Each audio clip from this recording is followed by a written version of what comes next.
And a very warm welcome to Zunaira Azhar official wears. یہ جو 3 دن پچھلے گزرے ہیں اس میں سوائے بجلی کے بلوں کے کوئی اور بات نہیں ہو رہی، اور ظاہر ہے کوئی اور بات ہو بھی نہیں سکتی بیکاز لوگوں کی پہنچ سے چیزیں دور ہوتی جا رہی ہیں آہستہ آہستہ. ساؤتھ ایشیا انڈیکس نے ٹویٹر پہ شیئر کیا ہے کہ کتنے قسم کے ٹیکسز ہیں جو ان بلز میں شامل ہیں. وزیر اعظم کی طرف سے کہا گیا کہ میرا اے سی بھی بند کر دیں اور اگر اس سے کوئی فرق پڑ سکتا ہے تو اس کے لیے تیار ہیں. اس سے پہلے ہمارے ایک وزیر اعظم تھے جو کہتے تھے کہ اگر میرے کپڑے بھی بکتے ہیں اور اس سے کوئی مسئلے حل ہوتے ہیں تو میں اپنے کپڑے بیچ دوں گا. یہ جو ساری چیزیں اس طرح کے جو بیانات ہوتے ہیں یہ سیاسی نوعیت کے ہوتے ہیں، اور اس کے لیے انگلش میں ایک ورڈ ہے، اٹ از کالڈ پلیٹیچیوڈ. پلیٹیچیوڈ مینس کہ آپ جتنی مرضی لفاظی کرتے رہیں نہ اس سے کوئی مسئلہ حل ہوگا، نہ ان الفاظ میں کوئی کمٹمنٹ شامل ہوتی ہے. وہ الفاظ صرف پولیٹیشنز لوگوں کو انگیج کرنے کے لیے یوز کرتے ہیں، اور عام طور پہ کیونکہ اس میں سائیکالوجی انوالوڈ ہوتی ہے، ایسے ورڈز میں اتنے بڑے بڑے دعوے انوالوڈ ہوتے ہیں تو نہ کرتے ہوئے بھی کسی حد تک لوگ بہل جاتے ہیں. لیکن جب معاملہ آپ کے کچن تک آ جائے، معاملہ آپ کے گھر تک آ جائے تو پھر پلیٹیچیوڈ بھی کام نہیں آتا. ہم لوگ بھی وہیں پہ پہنچ گئے ہیں. اس سے زیادہ سنگین بات یہ ہے کہ جو ہنگامی اجلاس بلایا وزیر اعظم نے اور ساتھ بریفنگز لیں پاور ڈویژن سے اور ریلیونٹ کوارٹر سے کہ یہ کیا مسئلہ ہے، لائن لاسز ہیں، ڈسکو کمپنیز کی ڈسٹریبیوشن کا مسئلہ ہے، یہ ہے وہ ہے.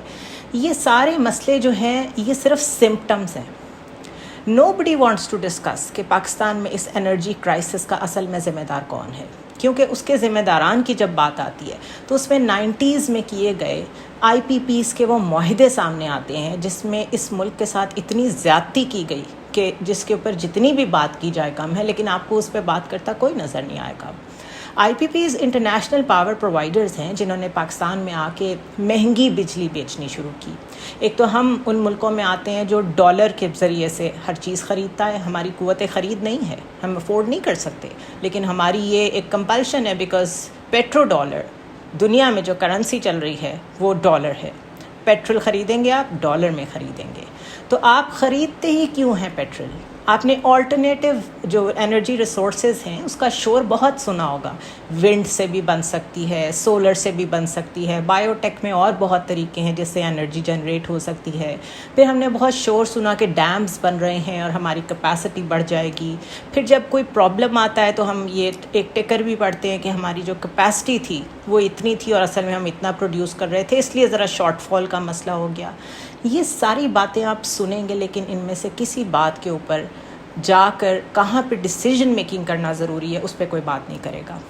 انٹرنیشنل پاور پرووائڈرز کو ایک دفعہ پی ٹی آئی کی گورنمنٹ نے چھیڑنے کی کوشش کی تھی، لیکن وہ یہ چھیڑتے ہوئے بھول گئے تھے کہ خود ان کی کابینہ میں ایسے لوگ موجود ہیں جن کی اپنی آئی پی پیز ہیں. جہانگیر ترین بھی ان میں سے ایک ہیں، تابش گوہر ان میں سے ایک تھے. اور ہوتا یہ ہے کہ چاہے آپ نے جو ان سے معاہدہ کیا ہے اس میں سمپل ورڈز میں یہ لکھا ہوا ہے آپ ان سے ہر حال میں بجلی خریدیں گے، تب بھی چارجز آپ کو دینے پڑیں گے اگر آپ ان سے بجلی خرید رہے ہیں، اور اگر آپ نہیں خریدتے تب بھی آپ کو انہیں چارجز دینے پڑیں گے. ان معاہدوں کے ذمہ دار ہیں آصف علی زرداری، پیپلز پارٹی کی گورنمنٹ تھی، بے نظیر بھٹو جن کی میں ویسے ایز اے پولیٹیشین بہت رسپیکٹ کرتی ہوں، لیکن ان کے دور حکومت میں یہ ہوا 1990s میں. اور پھر انہی پاور پرووائڈرز کے ساتھ انہی معاہدوں کو مزید توسیع دی نواز شریف کی گورنمنٹ نے. تو جہاں اور اتنے ظلم ہوئے ہیں اس ملک کے ساتھ، اس میں یہ ظلم سب سے بڑا ہے کہ آپ عوام سے پیسے لے کے ان کے پیسوں سے اتنی مہنگی بجلی خریدتے ہیں. پیٹرول سے آپ ہٹنے کو تیار نہیں ہیں، اور پیٹرول سے ہٹنے کے لیے آپ کو کرنا کیا پڑے گا؟ آپ کو نیا انفراسٹرکچر بنانا پڑے گا. کیا وجہ ہے کہ آپ ایران سے بجلی نہیں خرید پا رہے ہیں؟ آپ کو پہلے سارا انفراسٹرکچر ڈیولپ کرنا پڑے گا. تو آپ کو یہ بڑے بڑے دعوے کرتے سارے پولیٹیشنز نظر آئیں گے، ہم ادھر سے بجلی خرید رہے ہیں، ہم ادھر سے تیل خرید رہے ہیں. کوئی آپ کو یہ نہیں سمجھائے گا، نہ کوئی اکانومسٹ، نہ کوئی صحافی، نہ کوئی حکومتی اہلکار، نہ کوئی سیاستدان کہ اصل پرابلم کدھر ہے. بیکاز جو بھی اس پرابلم کو ٹچ کرنے کی کوشش کرے گا، آئی پی پیز آپ کو انٹرنیشنل کورٹس میں چیلنج کر سکتے ہیں. So there has to be an out of box solution کہ ان معاہدوں سے کیسے جان چھڑائی جائے. اور کوئی ایسا کام نہیں ہے جو نہیں ہو سکتا اگر اسٹیٹ ٹھان لے کہ آپ نے اس سے جان چھڑانی ہے، کیونکہ آپ کے لوگ اس میں پس رہے ہیں. تو جب آپ بجلی اتنی مہنگی پیٹرول سے پروڈیوس کر رہے ہیں، پوری دنیا موو کر چکی ہے بایو گیس پہ، آلٹرنیٹیو جو انرجی ریسورسز ہیں، ونڈ، سولر، اور ہمیں جو بچپن سے کریکولم میں پڑھایا جاتا ہے کہ پاکستان میں تو ہر طرح کی نعمت موجود ہے، ایگریکلچرل لینڈ ہے یہ، نہ تو یہاں ایگریکلچر ہے، نہ تو ہم نے اس کا کوئی بوم دیکھا. ہر دفعہ سنتے ہیں کہ بمپر کراپ ہوگا، لیکن پھر قلت ہو جاتی ہے، کیونکہ جو بمپر کراپ ہوتی ہے وہ تو آپ بیچ دیتے ہیں باہر اپنے فائدے کے لیے. چینی کی مثال لے لیں، ہر دفعہ یہی ہوتا ہے. گندم کی مثال لے لیں، ہر دفعہ یہی ہوتا ہے. اسی طرح آپ بجلی پروڈیوس کرتے ہیں، اتنی مہنگی پروڈیوس کرتے ہیں، لوگوں کے ٹیکسز لگا لگا کے اس لیول پہ آپ آ گئے ہیں کہ اب آپ کو سمجھ نہیں آ رہی آپ نے جانا کہاں ہے. تب بھی اس قسم کے اجلاسوں میں آپ سچ بولنے کو تیار نہیں ہیں. کیا کابینہ ڈویژن یا اسٹیبلشمنٹ ڈویژن یا وزارت خزانہ، جو اتنی بڑی اسٹرکچرل ایک ہائرارکی ہے ہماری اسٹیٹ کی، کسی کو نہیں پتا کہ مسئلہ کہاں ہے؟ کوئی نہیں جانتا کہ آپ نے کرنا کیا ہے اصل میں. سو یہ سب بلف کر رہے ہیں قوم کو، اور واقعی یہ ٹائم ہے جس پہ اب لوگ باہر نکل رہے ہیں تو ٹھیک نکل رہے ہیں. This is high time to ask for the reasons کہ ہم یہاں تک کیسے پہنچے ہیں اور ہمیں اس کا سلوشن چاہیے.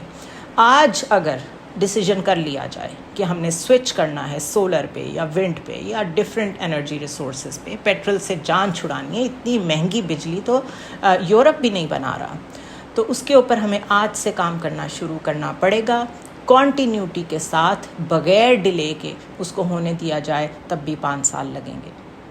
ہماری حالت یہ ہے کہ ایف بی آر سے لے کے واپڈا تک، یہ جو ڈسٹریبیوشن کمپنیز ہیں جن کو ڈسکو کمپنیز کہا جاتا ہے، ان میں اتنی کرپشن ہے. وہ کس طرح لوگ چاہیں گے کہ یہ سسٹمز ختم ہو جائیں؟ سو ہمارا بیسکلی یہاں پہ جو سب سے بڑا تھریٹ ہے، جو کامن انیمی ہے، وہ اسٹیٹ میں موجود کرپٹ ایلیمنٹس ہیں جو کسی طریقے سے بھی سسٹم کو چینج نہیں ہونے دیتے. آئی پی پیز کے ساتھ معاہدوں میں چینجز کرنے کی کوشش کی عمران خان کی گورنمنٹ کا، آپ نے انجام دیکھ لیا. شاید جانے کی وجہ کوئی اور بنی ہو، but one of the reasons کہ کانفلکٹس کیوں آئے تھے وہ یہ بھی تھے.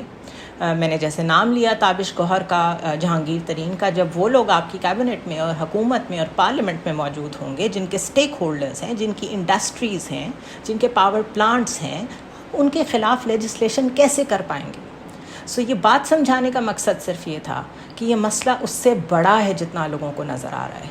آئی ایم ایف برا نہیں ہے، آئی ایم ایف کی خرابی نہیں ہے. آئی ایم ایف نے تو شاید ہمیں ریسکیو کیا ہے ہر دفعہ جب ہمارے سیاستدانوں نے جھوٹ بولے، ان سے کچھ کمٹ کیا، ہمیں کچھ دیا اپنا پولیٹیکل کیپٹل بچانے کے لیے. وہ پھر بھی ہمارے پہ ٹرسٹ کر کے ہمیں بار بار ٹرانش دے دیتے ہیں، لون دے دیتے ہیں. لیکن جو جھوٹ بولنے والے ہیں، جن کو اکاؤنٹیبل کرنا چاہیے، وہ ہماری اپنی لیڈرشپ ہے. So first things first, I wanted to explain in as simple words as possible کہ اصل پرابلم کہاں ہے. دوسرا جو امپورٹنٹ ٹاپک مجھے لگا کہ اس کے اوپر ضرور ڈسکشن ہونی چاہیے کہ ایونچولی آپ کو فورن پاورز بتا رہی ہیں کہ آپ نے الیکشنز کرانے ہیں، اور ہم یہاں تک کیسے پہنچے کہ ٹھیک ہے ہر دفعہ انٹرونشن کوئی نہ کوئی پاکستان میں رہتی ہے. ہم جیو پولیٹیکلی ایسی جگہ پہ موجود ہیں وچ از اے پیوٹ، جہاں پہ آ کے بہت ساری ایسی چیزیں مل رہی ہیں جہاں پہ انٹرنیشنل آرڈر کا انٹرسٹ رہتا ہے. اس پہ کسی اور دن بات کریں گے وہ کون سی چیزیں ہیں. بٹ ان جیو پالیٹکس کا فائدہ بھی تو اٹھایا جا سکتا ہے. کیا وجہ ہے کہ ہم فائدہ نہیں اٹھاتے، بارگین صحیح نہیں کرتے، الٹا اس کی بیس پہ ہمارے پہ پریشرز آتے ہیں؟ کیا وجہ ہے کہ سفارتی ذرائع ہمیں یہ بتا رہے ہیں کہ مغربی طاقتیں چاہتی ہیں کہ آپ الیکشنز کرائیں؟ سو جہاں ہم، جس طرح میں نے آئی ایم ایف کی بات کی کہ ہم آئی ایم ایف کو برا کیوں سمجھتے ہیں، فار اے منٹ ہم مغربی طاقتوں کو بھی برا کیوں سمجھتے ہیں؟ اس کی وجہ یہ ہے کہ جب ہیومن رائٹس وائلیشنز ہو رہی ہوتی ہیں پاکستان میں تو ہم کہتے ہیں یو این ہماری ہیلپ کرے، ایمنسٹی انٹرنیشنل ہماری ہیلپ کرے، کانگریس ہماری ہیلپ کرے، یو کے ہماری ہیلپ کرے، یو نیم اٹ. سارا جو پاور سینٹر ہے وہ ویسٹ میں ہی ہے اور ہم انہی سے ہیلپ ایکسپیکٹ کرتے ہیں. جب وہ آپ کو کوئی بات سمجھاتے ہیں تو آپ کہتے ہیں یہ انٹرفیئر کر رہے ہیں، یہ ان کی وجہ سے ہوا ہے. تو پہلے آپ اپنا میک اپ یور مائنڈ کہ سب کچھ اگر آپ کے ساتھ ہی ہو رہا ہے، آپ کو ہی پریشر فیل ہوتا ہے، ہر دفعہ ہیٹ فیل ہوتی ہے، and you take it and you absorb it, تو نیکسٹ ٹائم ڈیفینیٹلی زیادہ ہیٹ آئے گی، زیادہ پریشر آئے گا. اور پھر ہم ان کی طرف جب دیکھتے ہیں پیسوں کے لیے، ہیومن رائٹس کے معاملات کے لیے، تو پھر اس کی پرائس بھی تو ہوگی. سو میرے خیال ہے ہماری ریالٹی از مس پلیسڈ ہے، ہم لوگ کنفیوزڈ ہیں، اور ہمیں سوچنا چاہیے کہ کیا وہ ہمارے اصل میں ریسکیورز ہیں یا ہمیں پرابلم میں ڈالنے والے ہیں. اور اگر وہ نہیں ہے پرابلم میں ڈالنے والے تو کون ہے؟ جو آج خبر آئی ہے وہ یہ ہے کہ اہم ویسٹرن کنٹریز نے پاکستان کو آگاہ کیا ہے کہ پارلیمانی انتخابات میں ٹائم پہ الیکشنز سے اگر زیادہ ڈیلے آیا تو ملک کے لیے سنگین نتائج برآمد ہوں گے، جس میں پاسبلی تعلقات میں کمی بھی شامل ہے۔ ان سفارتی ذرائع نے ایکسپریس ٹریبیون کو بتایا کہ یو ایس اور یورپی یونین انتخابات کے حوالے سے پاکستان میں ہونے والی پیش رفت پر گہری نظر رکھے ہوئے ہیں۔ یہ ممالک ہمیشہ جمہوریت کی وکالت کرتے ہیں اور سمجھتے ہیں انتخابات کا انعقاد کسی بھی ترقی پسند جمہوری معاشرے کا نچوڑ ہے۔ ان سمپل ورڈز، اگر ہم ایلائز بھی ہیں کسی کے، گو کہ اس وقت ہم کسی کے ایلائز نہیں ہیں، ہم نے اپنی فارن پالیسی اتنی کنفیوزڈ رکھی ہوئی ہے کہ آئی ڈونٹ انڈرسٹینڈ ہم کس بلاک کا حصہ ہیں۔ اے ویری ریسنٹ ڈیولپمنٹ جو برکس کنٹریز ہیں، انہوں نے 13 ایئرس کے بعد یہ ڈیسائیڈ کیا ہے کہ ہمیں اپنے فورم کو اوپن کرنے کی ضرورت ہے۔ Let's welcome the rest of the world to our forum as well. And Y?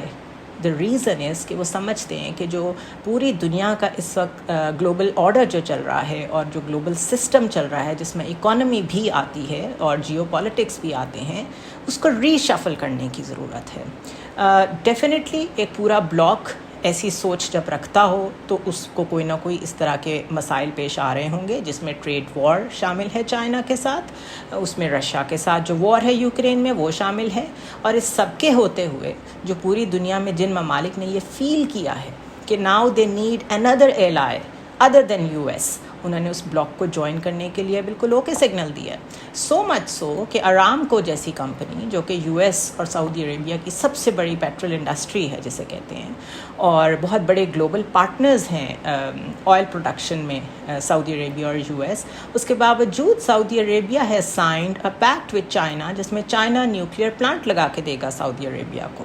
جو برکس میں نئے کنٹریز شمولیت اختیار کرنے جا رہے ہیں اس میں سعودی عربیہ ہے، یو اے ای ہے، ایران ہے، ایون ایران، جسٹ امیجن، جس کے ساتھ ہم 2 منٹ میں تعلقات خراب کر دیتے ہیں، پینلٹیز بھی دینے کو تیار ہو جاتے ہیں۔ کیوں؟ کیونکہ جی ہم آپ کے ساتھ کوئی تجارت نہیں کر سکتے بیکاز ہمارے پہ بہت پریشر ہے، یو ایس سینکشنز آ سکتی ہیں۔ تو اتنا بڑا بلاک بننے جا رہا ہے دنیا میں، اس میں مصر اور ایتھوپیا جیسے کنٹریز بھی شامل ہیں، very weak economies, almost Pakistan جیسی economies. So even they have realised کہ اس وقت ری شفلنگ کی ضرورت ہے، نئے بلاکس کو جوائن کرنے کی ضرورت ہے، relook and rethink these are the way forwards اپنی اکانومیز کے لیے، اپنے ملکوں کے لیے۔ Where is Pakistan in all that? ہم پھنسے ہوئے ہیں الیکشنز میں، ہم پھنسے ہوئے ہیں پولیس گردی میں، ہم پھنسے ہوئے ہیں ٹیررزم میں، اور آج کے نہیں پتہ نہیں کب کے، اور آئی پی پیز نے جہاں ہمیں پھنسایا ہوا ہے اس میں تو میں اور آپ، اچھا کمانے والا، برا کمانے والا، بے روزگار، سب ایک لیول پہ آ گئے ہیں۔ کاسٹ آف بزنس اتنی بڑھ گئی ہے کہ جو بڑا بزنس مین ہے اس کے لیے بھی لائف آسان نہیں رہی، انلیس کہ وہ اتنا بڑا بزنس مین ہو کہ اس کے سٹیکس جو ہیں وہ اسٹیٹ لیول پہ ہوں۔ سو یہ جو ایک کلیکٹیو پاکستان کا ویو ہے، نہ تو ابھی تک یہ سمجھ آ رہی ہے کہ ہم دنیا کے کس بلاک کے ساتھ کھڑے ہیں، نہ یہ سمجھ آ رہی ہے کہ ہم نے اپنی آنے والی ٹائمز میں جو انرجی ہے، انرجی کی بیس پہ جو سیکیورٹی ہوتی ہے، نیشنل سیکیورٹی ہوتی ہے، اس کو ہم نے کہاں سے پیوٹ کرنا ہے۔ نیشنل سیکیورٹی کا مطلب کیا ہوتا ہے یہ کوئی سمجھا دے اگر سارے پاکستان کو تو اس کی مہربانی ہوگی۔ میں تو بہت عرصے سے یہ کوشش کر رہی ہوں کہ لوگ یہ سمجھ لیں کہ when someone is talking about national security اس میں سب کچھ آتا ہے، اٹس اے بگ اسپیکٹرم۔ اس کا صرف مطلب یہ ہرگز نہیں ہے کہ ڈیفینس ریلیٹڈ یا آرمی ریلیٹڈ باتیں ہو رہی ہیں، اس میں ہیومن سیکیورٹی آتی ہے کہ ایک انسان اپنے آپ کو سیکیور کیسے فیل کرتا ہے، اس میں فوڈ سیکیورٹی آتی ہے، واٹر سیکیورٹی آتی ہے، انرجی سیکیورٹی آتی ہے۔ آپ نے ہیومن ڈیولپمنٹ کا نام سنا ہوگا کہ کیا آپ کے ملک میں ہیومنز ڈیولپ کر رہے ہیں، آگے بڑھ رہے ہیں، گروتھ ہو رہی ہے کہ نہیں ہو رہی۔ یہ ساری چیزیں آپ نے کہاں تک جانا ہے گرو کر کے، یہ آپ کے نیشنل سیکیورٹی پیراڈائم کا حصہ ہے۔ اور جب آپ کا انرجی سیکٹر ہٹ ہوتا ہے، جب آپ کی جمہوریت ہٹ ہوتی ہے، جب آپ کا بیسک پولیٹیکل جو ایک سٹرکچر ہے وہ ہٹ ہوتا ہے الیکشنز نہ ہونے کی وجہ سے، تو پوری نیشنل سیکیورٹی تھریٹ میں آ جاتی ہے۔ تو اس لیے یہ بڑے کرٹیکل ٹائمز ہیں۔ اگر کوئی یہ سمجھتا ہے کہ چاہے وہ یہ نگران حکومت ہو، چاہے وہ آنے والی کوئی گورنمنٹ ہو، اگر وہ یہ سمجھتا ہے کہ پرانے نعرے بیچ کے، پرانے نعرے لگا کے، ایمپٹی اینڈ بگ پرومسز کر کے آپ اگلا الیکشن جیت سکتے ہیں تو شاید جیت سکتے ہوں، لیکن آپ 5 مہینے بھی سسٹین نہیں کر سکیں گے۔ اور اس کی ایگزیکٹ ایگزامپل ہے پچھلی پی ڈی ایم گورنمنٹ جو 16 منتھس کتنی مشکل سے نکال کے گئی ہے, ریکارڈ قرضے لے کے گئی ہے, کچھ ڈیلیور نہیں کر سکی اس ملک کو. اس کے بعد آنے والے نگران سیٹ اپ کو آپ دیکھ لیں جس کو آئے ہوئے ابھی 1 سے 1.5 ہفتہ ہوا ہے اور ان کے چیلنجز آپ کے سامنے ہیں, لوگ سڑکوں پہ آ گئے ہیں. سو وی بیٹر ریئلائز کہ ہم اس وقت بہت کرٹیکل جنکچر پہ کھڑے ہیں اور someone has to take responsibility for what has happened. Otherwise جب آپ کو لیڈر لیس لوگ سڑکوں پہ بھوک کی وجہ سے نظر آئیں گے تو پھر کس طرف بات جاتی ہے یہ کوئی پریڈکٹ نہیں کر پائے گا. اور اس کے بعد پھر آپ اس کو زبردستی روک بھی نہیں سکتے. اس کے بعد لاٹھی چارج یا gas shelling, all those tactics جو آپ عام طور پہ استعمال ہوتے دیکھتے ہیں سڑکوں پہ مظاہرین پہ, دے وونٹ ورک بیکاز لوگوں کے لیے اب بھوک نمبر 1 ہے. آئی ہوپ کوئی اچھی خبر آئے. اچھی خبر یہی ہو سکتی ہے کہ کوئی ریئلائزیشن نظر آ جائے لیڈرشپ میں, کوئی ایک جگہ پہ بیٹھ کے فیصلے کر لیں. ہم نے لوگوں کو کاسٹ آف لیونگ کم کر کے دینی ہے, زندگی ان کے لیے آسان کرنی ہے. اس سے اوپر کون سی پارٹی حکومت میں آتی ہے, کون حکومت میں آتا ہے, یہ چیزیں سب ارریلیونٹ ہو گئی ہیں.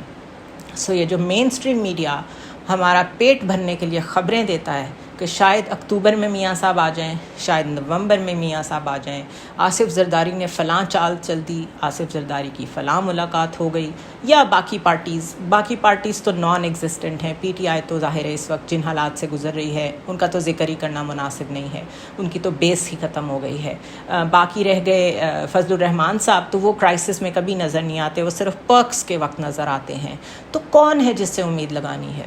آئی don't understand. And at the same time اگر آپ کو مغربی دنیا بھی کہہ رہی ہے کہ اگر الیکشنز ٹائم پہ نہیں ہوئے تو ہم اپنے تعلقات آپ سے ختم بھی کر سکتے ہیں, اور تعلقات میں کمی کا مطلب آلموسٹ سینکشنز ہوتا ہے, آپ کے ساتھ شاید کوئی ٹریڈ نہ کرے. This is a big threat. Let's hope things resolve soon. I will see you tomorrow.